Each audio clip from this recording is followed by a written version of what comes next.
I've always been active my entire life. I was a four-sport letterman in high school, had a track and field scholarship in college, played American football in Europe, been a skydiver.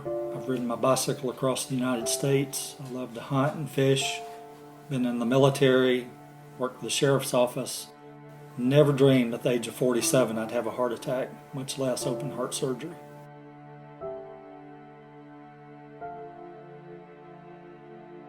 We went to bed and I woke up a little while later with my heart was fluttering, something inside my chest, and I went to the restroom and just started sweating terribly, and I knew something was really wrong then, and I felt a heavy pressure on my chest, and I went to the bed and sat down on the bed and told Paula that I needed some help.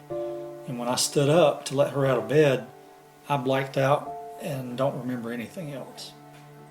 Well, when he shook me to wake me up, it was very urgent, and he knew I couldn't get out of the bed, so he stood up. And when he stood up, I asked him, babe, what's wrong? And he didn't answer me, and I realized something was really wrong, and he started to bend his left leg, and I thought he was sitting down. So I ran to get the phone, and when I did, I just said, Jesus, please come help us. And I grabbed the phone, and I turned around, and he had fallen and was propped against the side of the bed, and there was no sign of life.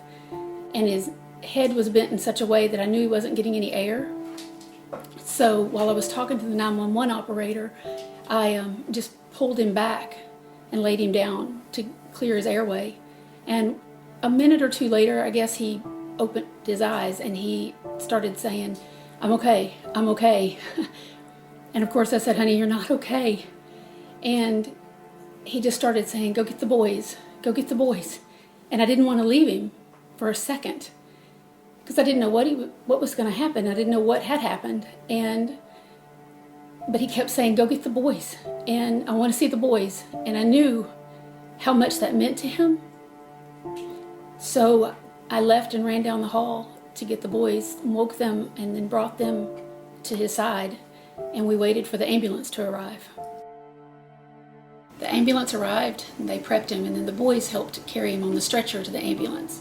And as they prepped him in the ambulance, the boys and I gathered together in Donovan's room, and I told him, I said, the Bible tells us that where two or more are gathered together who believe in Jesus, he's there with them. And I knew that he was. And I said, let's pray. And we did. We prayed for Scott, and then we left for the hospital. The ambulance took him to our local hospital where they worked to stabilize him. The boys and my mom and I were all there with him, and because they had a hard time stabilizing him, they realized they needed to transfer him to a larger hospital. Unfortunately, we had had some severe thunderstorms that day, and cloud cover had hung over somewhere between here in Jackson and somewhere between here in Nashville. And I think it was 2 helicopters tried to take off from Jackson to get to him, and 1 from Nashville. All 3 had to turn back. We just had to wait for an ambulance. And when the nurse came in, we had an ambulance available. She said, where do you want to take him? And I said, I want him in the closest cath lab, send him to Jackson-Madison County General Hospital. Mr. Owens arrived by ambulance at Jackson-Madison General Hospital. He was having a major heart attack. We quickly rushed him to the cardiac catheterization lab, where we found that he had 100% blockage. Our surgical team was on standby and immediately took him to the surgical suite. While we were waiting and Scott was in surgery for about 4 or 5 hours, our family, friends, church members just surrounded us immediately. They traveled from all over, and it was so comforting to us to have that support.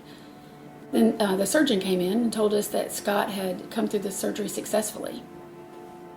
The entire staff at Jackson-Madison County General Hospital was just wonderful to us. From ICU to the nurses and physicians, the physical rehab department, dietary, housekeeping, they all just treated us like they really cared about us. After leaving the hospital, I continued my recovery at home for about 6 weeks. Now I'm feeling great. I'm glad to be back as principal of Ray Elementary School in Paris, Tennessee. I just want to say thank you to Dr. Miller and the staff at West Tennessee Heart and Vascular Center and all the staff at Jackson-Madison County General Hospital. Thank you for saving my life.